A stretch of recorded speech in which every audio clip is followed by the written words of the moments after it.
All right, Rangers faithful, we've got a lot to unpack today.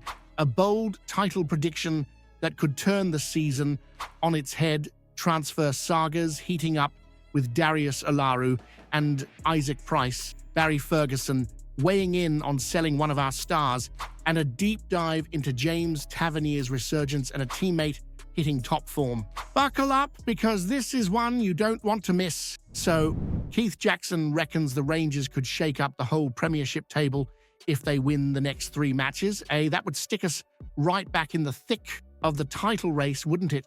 After all, beating Dundee 1-0 while Celtic slipped to a goalless draw has already narrowed the mood gap, if not the points gap. A 9-point deficit isn't ideal, but it's hardly insurmountable, especially if Philippe Clement keeps his lot firing on all cylinders. The next few fixtures are absolutely crucial: St Mirren, Motherwell, and then the big one against Celtics on the 2nd of January. If we bag 9 points from those matches, it'll be squeaky bum time for Rogers' boys. They might roll into Rangers with their knees knocking. And Clement's turnaround, from rotten to astonishing in the space of a month. It's like we've gone from watching someone paint fences to something actually worth the price of a pint. Here's the real kicker, though. The momentum is swinging our way. If Clement pulls off a win in that old firm clash, it's game on, no. If Rangers do claw their way back into the title race and go on to win it, does that mean Brendan Rodgers bottled it? Or should we just give Clement all the credit for one of the best managerial turnarounds in recent memory? So Darius, the FCSB captain, is up for grabs, but it looks like the Rangers need to cough up over £4 million to meet his release clause if they want to beat the MLS to his signature. His agent, Giovanni Beccali, is playing it coy, isn't he? Hinting at a possible January move while name-dropping the American League like it's some glamorous alternative. A bit cheeky, that.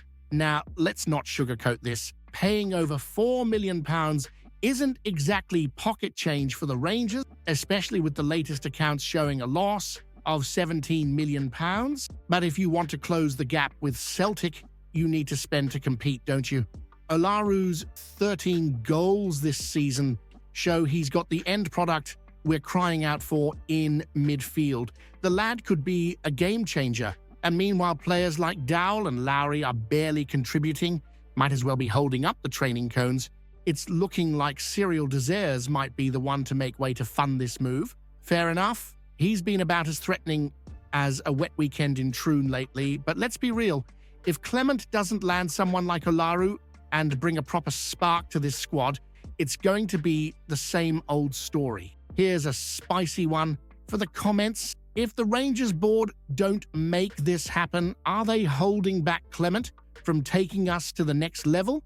Or is shelling out that much on one player just too big a gamble considering our finances? So the whole Isaac Price to Rangers rumor has been nipped in the bud by this Belgian journalist, Sacha Tavernier. Apparently there's no interest from us in signing the lad from Standard Liège, even though he's been linked with us before. He's a young Northern Ireland international with some promise, but let's be honest, midfield isn't exactly where we're desperate for reinforcements right now. We're practically holding our defense together with duct tape and prayers after Sutar's setback and Kasanwirjo's season-ending injury. Sure, Price might have been a decent option if the timing were better, kind of like how we snapped up Joe Aribo on the cheap a few years ago, but if Tavernier's right, we've got bigger fish to fry in January. Clement's got to prioritize defense, and until Desers or someone else is shown the door, splashing cash on a luxury signing like Price would be a bit of a head-scratcher. That said, this raises a bigger question about our January plans. The hierarchy claims Clement will have money to spend, but it doesn't sound like the war chest is overflowing, does it? Feels like we're still balancing on that sell-to-buy tightrope. Here's one for the comments. Are we right to prioritize defense in January? Or should we have made a serious move for a player like Price to build for the long term, maybe even sacrificing other positions to do it? So Hamza Igamane is already making waves, scoring goals, impressing scouts from the Premier League, and now 5 English clubs are sniffing around, including Everton, West Ham, and Brentford. Not bad for a lad who's only just settled into the Rangers lineup, but the idea of selling him already? That's where it gets tricky, doesn't it? Barry Ferguson's got a fair point. If we can flip a player like Igamane for a hefty profit, it's proof the Rangers are finally getting this player trading model right. That's been the club's Achilles heel for years now. But here's the rub. While selling him for a tidy sum would be good business on paper, it doesn't do much for the team in the short term, does it? Igamane's just starting to show what he's capable of.